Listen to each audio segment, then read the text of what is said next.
एक बार फिर से साबित हो गया कि कोई ना कोई सीढ़ी, कोई ना कोई सबूत इजराइल की सरकार के पास अमेरिका का है। इसीलिए अमेरिका जरा सा अगर सख्त इजराइल के आगे होता है तो अगले 12 घंटे के अंदर इजराइल चढ़कर उल्टे जवाब देना अमेरिका को शुरू करता है। सोशल मीडिया पर, ऑनलाइन और अरब देशों से इजराइल ने कहा, नेतन्याहू ने, कि नहीं हम सीज फायर नहीं तोड़ेंगे, हम वेस्ट बैंक पर कब्जा नहीं करेंगे। हम माजरत चाहते हैं कि सऊदी अरब को फाइनेंस मिनिस्टर ऑफ इजराइल ने उल्टा कह दिया। वो अपमानित नहीं करना चाह रहे थे। हम नहीं चाहते कि अरब देशों से हमारे ताल्लुक खराब हो। एक तरफ ये बात है, और भाई 72 घंटे के अंदर अंदर जब मीडिया ने नेतन्याहू से कहा कि आप अब कह रहे हैं कि आप वेस्ट बैंक पर कब्जा नहीं करेंगे, अमेरिका कह रहा है कि आप वेस्ट बैंक पर कब्जा नहीं करेंगे, तो इस पर आप क्या कहेंगे? तो नेतन्याहू ने ऑन रिकॉर्ड मीडिया के सामने इंटरव्यू में कह दिया कि देखिए, अमेरिका तो ऐसा कहता रहता है कि इजराइल ये नहीं करेगा, इजराइल वो नहीं करेगा, लेकिन हम आज़ाद देश हैं, हमें जो करना है हम करेंगे। यानी नेतन्याहू ने डोनाल्ड ट्रंप के मुंह पर थूक दिया, या यूं कहिए कि अंदर खाने बात वही है। नेतन्याहू ने कहा होगा कि हम कब्जा करने की बात करेंगे, ट्रंप साहब आप कहिएगा नहीं, हम होने नहीं देंगे, हम आपस में दुनिया के सामने बहस करेंगे, अंदर अंदर आप और हम साथ में, मैं कब्जा भी करूंगा और आपकी जय जयकार भी करूंगा। ऐसा कोई सगा नहीं जिसे अमेरिका इजराइल ने ठगा नहीं। तो अमेरिका और इजराइल पर भरोसा करना ठीक ऐसा है जैसे आप ये मान लो कि अंधभक्त सुधर गए और कुत्ते की दुम सीधी हो गई। חטופים שלנו בלחץ צבאי שלנו, בלחץ מדיני שלו, והבאנו את 20 החטופים החיים, דבר שאף אחד לא האמין שיהיה. ועכשיו במאמץ שאנחנו עושים, כולל בשיחה הערב עם מרקו רוביו, וקודם לכן עם סגן הנשיא ואנס, כדי לקדם את היעדים של פירוז עזה ופירוק החמאס מנשקו ועוד דברים חשובים לנו. אז זה מה שחשוב. אני חושב שמה שאת רואה של שיתוף הפעולה בינינו, בין שותפים, זה, אני חושב, ברכה עצומה למדינת ישראל. אנחנו מדינה עצמאית. सोचिए, इंटरनेशनल लॉ के हिसाब से लेबनान पर उसने सीज फायर किया हुआ है। जी हाँ, सीज फायर का मतलब बच्चों ये होता है कि भाई अब हम हमला नहीं करेंगे, ना आपकी जगह ना हम करेंगे, लिखित में एग्रीमेंट हो गया। एक बड़ा भाई बनकर कोई बीच में बिचौलिया बन जाता है, जैसे अमेरिका या कोई अरब देश। ये लिखित में सीज फायर लेबनान से हो रखा है, लेकिन लेबनान की तरफ से एक भी हमला इजराइल पर ना होने के बावजूद इजराइल हर दिन लेबनान पर हमला कर रहा है। मुझे इंसाफ का अगर कोई हो, मैं क्या कहूँ, मुंह से मेरे आपत्तिजनक शब्द निकल जाते हैं। मेरे डॉक्टर साहब कहते हैं कि आपका बीपी ऐसे नहीं बढ़ता है, वो क्योंकि मेरी खबरें खुद भी देखते हैं, तो डॉक्टर साहब बताते हैं कि आपका बीपी ऐसे नहीं बढ़ता है, आपका बीपी ऐसी खबरों से बढ़ता है। अपने आप को ठीक करना है तो खबर देना बंद कर दो, काम कोई दूसरा कर लो। मैं कहता हूँ भाई मैं रह ही नहीं सकता। तो आप सुनिए क्यों बीपी बढ़ रहा है, आपका भी बढ़ेगा। हर दिन जब लेबनान पर हमला हो रहा है, पूरी जो इंसाफ पसंद कौम, इंसाफ पसंद लोग, पीसफुल नेता, किसी के छेद में कोई वो नहीं हो रही है हलचल कि बोल दें भाई इजराइल ये क्या कर रहा है। कल भी दिखाया, परसों भी दिखाया, तरसों भी दिखाया, हर दिन दिखा रहा हूं। लेबनान के ऊपर चले चंद तस्वीर दिखाता हूं, मेरी बात सुनते रहिएगा। लेबनान पर इजराइल ने सिविलियंस इलाके पर हमला किया है दोबारा से, और आपको बता दूं कि ये ड्रोन से इजराइल ने हमला किया है, और ऐसी जगह पर हमला किया है लेबनान में जहां आम लोग रहते हैं, कोई आतंकी संगठन नहीं रहता। और हमला कैसा, हमले की शिद्दत क्या है वो आप अपनी स्क्रीन पर देख रहे हैं, और इसमें आम लोग मारे गए हैं। कहा जा रहा है कि इसमें कम से कम दर्जन भर जो लेबनान के सिविलियंस हैं इजराइल के ड्रोन स्ट्राइक में मारे गए हैं। तमाम चीज याद रखिएगा, सीज फायर है, इजराइल कहता है कि हमने सीज फायर, और सीज फायर का उल्लंघन किस लेवल पर कर रहा है इजराइल, ये आप तस्वीरों में देख रहे हैं। कहाँ है यूएन, कहाँ है इंटरनेशनल लॉ, कहाँ है इंटरनेशनल कोर्ट ऑफ जस्टिस? कुछ नहीं। जो इजराइल पूरी दुनिया की नंगी आंखों के सामने नंगा होकर एक पूरे मुल्क गाजा को मिटा दे और दुनिया हिजड़ों की तरह हाथ में चूड़ी पहन के ताता थैया भी ना कर पाए, वो लेबनान को बचाएगी क्या? इसीलिए ईरान कहता है कि खतरा इलाके के लिए मैं नहीं हूं, खतरा पूरे इलाके के लिए इजराइल है। बात यहां रुक जाए तो खत्म हो जाए। मैं आपको जमीनी हकीकत दिखाता हूं, ऐसे नहीं बताता। अभी आप देख लीजिए, लेबनान पर हमला है और लेबनान के बेहद करीब इलाके में ही इजराइल की फौज ग्राउंड ऑपरेशन का रिहर्सल कर रही है, यानी अटैक करने की, किसी इलाके में घुसने की, कब्जा करने की ट्रेनिंग कर रही है। कहां? लेबनान के करीब। इसीलिए तो बार बार हिजबुल्लाह कहता है कि हम हथियार नहीं डालेंगे। हमने अगर हथियार डाल भी दिए, इजराइल तब भी लेबनान पर कब्जा करेगा। इजराइल के नेता, कमांडर जनरल भी डोनाल्ड ट्रंप के मुंह में मूत रहे हैं। वही बात आ गई है। ये देखिए, ऑफिशियल रिपोर्ट है, इजराइल का न्यूज चैनल है, उस पर खुल्लम खुल्ला इजराइल का न्यूज चैनल है जिस पर इजरायली कमांडर ने ऑन एयर, ऑन रिकॉर्ड कह दिया है कि अमेरिका कुछ भी कहता रहे, डोनाल्ड ट्रंप कुछ भी कहते रहे, हमने 2 साल जंग लड़ी है, हमारी जीत हुई है, हमें जो भी गाजा में करना होगा हम करेंगे। अमेरिका तो जो मर्जी कहता रहे, हमें जो करना है हम करेंगे, हम किसी की नहीं सुनेंगे। हम जीत गए हैं और जीत का ऐलान वेस्ट बैंक पर कब्जा करके हम करने वाले हैं। यहाँ 2 बात है। पहले तो ये झांटू बता रहे हैं कि ये अपनों के भी सगे नहीं हैं। दूसरी ये बात क्लियर हो गई है कि गाजा के अंदर जंग हुई और गाजा के अंदर इनके चूतड़ फाड़ दिए गए।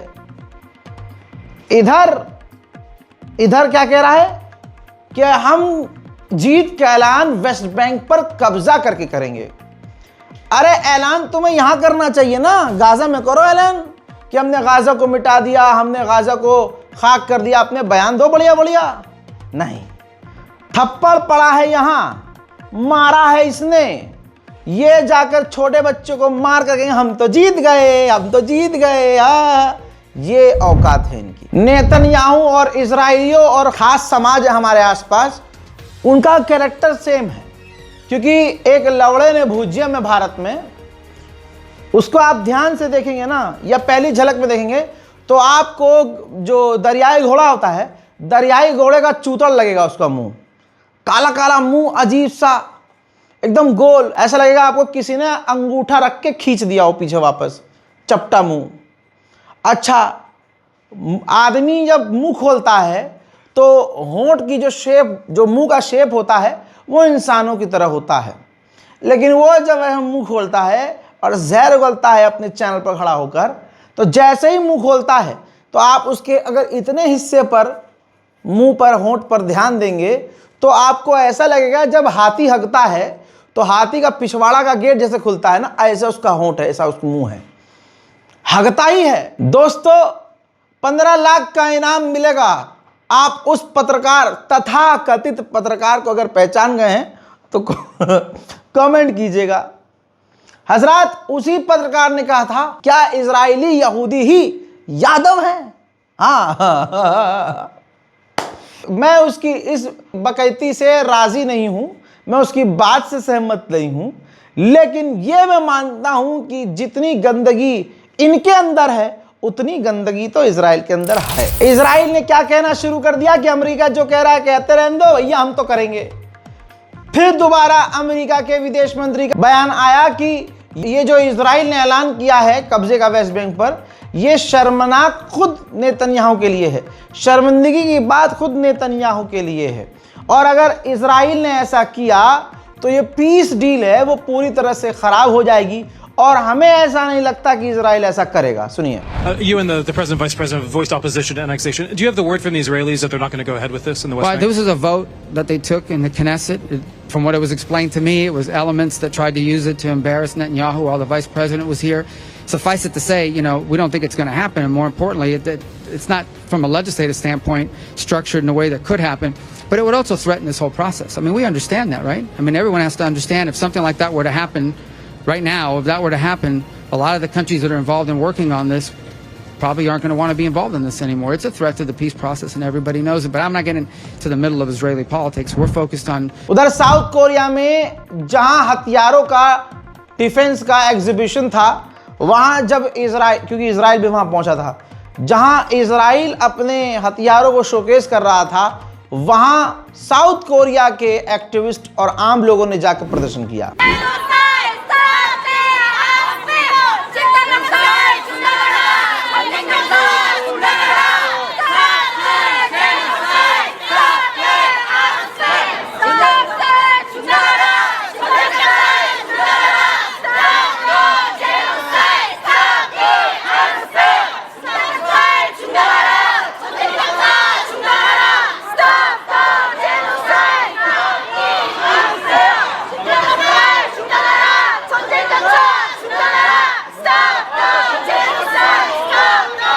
इजराइल के खिलाफ स्विट्जरलैंड में भी प्रदर्शन आज भी जारी है।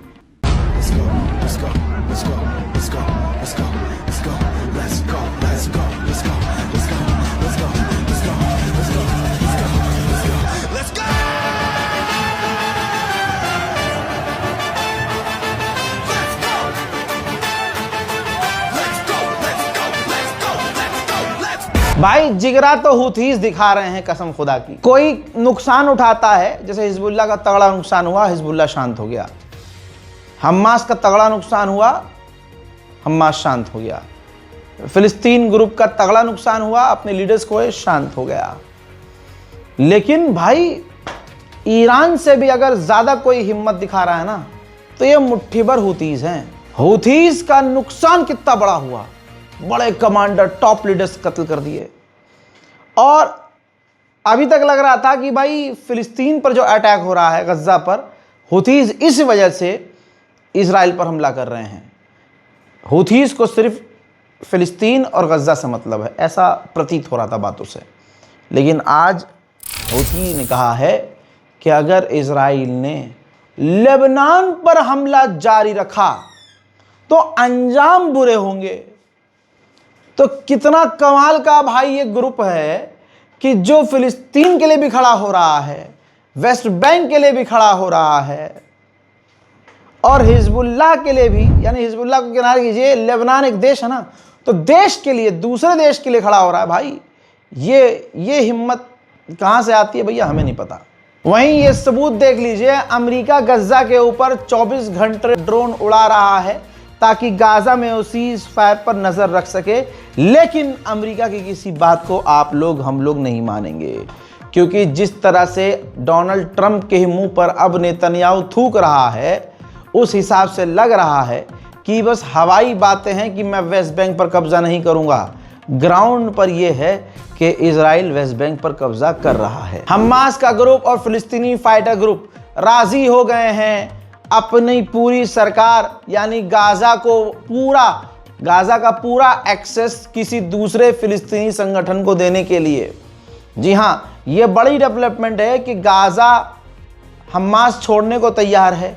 जो दूसरे फिलिस्तीनी ग्रुप हैं वो भी कह रहे हैं कि भाई हम भी नहीं चलाएंगे। इजराइल का जहां दिल लगे उस संगठन को वो इशारा कर दे और हम उसे देने को तैयार हैं। इसके बावजूद अगर इजराइल, जो ऑब्वियसली गाजा पर वो ये सब करता रहेगा, इसके बावजूद अगर इजराइल गाजा पर हमला करता है तो जाहिर सी बात है वो डील खुद नहीं चाहता है। नेतन्याहू खुद कोई डील नहीं चाहता है, वो बस नरसंहार चाहता है। इंडोनेशिया ने इजराइल के खिलाड़ियों पर बैन लगाया तो इजराइल ने इंटरनेशनल ओलंपिक कमेटी के पिछवाड़े में हाथ डाल दिया और अपने हाथ में कुछ पैसा रख दिया और वही घुसा दिया पिछवाड़े में इंटरनेशनल ओलंपिक कमेटी के।